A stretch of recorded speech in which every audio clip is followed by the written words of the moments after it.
కేంద్ర ప్రభుత్వ నిధులతో జోగులాంబ గద్వాల జిల్లా గద్వాల రైల్వే స్టేషన్ లో అభివృద్ధి దిశగా కీలక ముందడుగు పడింది. దక్షిణ మధ్య రైల్వే డివిజన్ లో అతిపెద్ద రైల్వే స్టేషన్లలో ఒకటైన Gadwal railway station Amrit Bharat station పథకం కింద ఎంపిక కావడంతో అభివృద్ధి పనులు ప్రారంభం కానున్నాయి. ఈ సందర్భంగా స్థానిక రైల్వే స్టేషన్ లో చేపట్టనున్న పనులను బీజేపీ జిల్లా అధ్యక్షులు రామాంజనేయులు పార్టీ నాయకులతో కలిసి పరిశీలించారు. ఈ సందర్భంగా రామాంజనేయులు మాట్లాడుతూ గద్వాల రైల్వే స్టేషన్ అభివృద్ధిలో మహబూబ్ నగర్ పార్లమెంట్ సభ్యురాలు డీకే అరుణమ్మ కీలక పాత్ర పోషించారని చెప్పారు.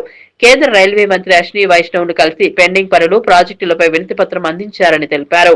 అమృత్ భారత్ పథకం కింద స్టేషన్ ఆధునీకరణ జరిగి ప్రయాణికులకు మెరుగైన సౌకర్యాలు అందుబాటులోకి వస్తాయని అన్నారు.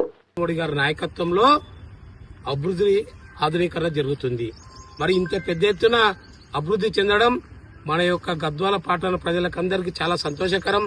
ఎందుకంటే ఈ యొక్క రైల్వే స్టేషన్ దాదాపుగా అన్ని ప్రాంతాలని అన్ని రాష్ట్రాలు రెండు కర్ణాటక రాష్ట్రం కానివ్వండి, మహారాష్ట్ర కానివ్వండి, ఆంధ్ర రాష్ట్రం కానివ్వండి, అనేక ప్రాంతాలకి కలిపే railway station Gadwal railway station.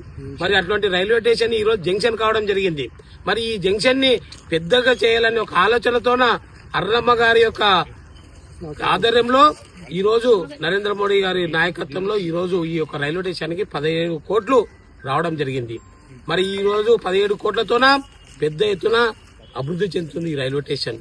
మరి కాబట్టి ఇవన్నీ తెలంగాణ రాష్ట్రంలో 45 కోట్లతో ఒక సికింద్రాబాద్ రైల్వే స్టేషన్ కూడా దాదాపుగా 700 కోట్లతోన పెద్ద ఎత్తున అభివృద్ధి చెందుతుంది.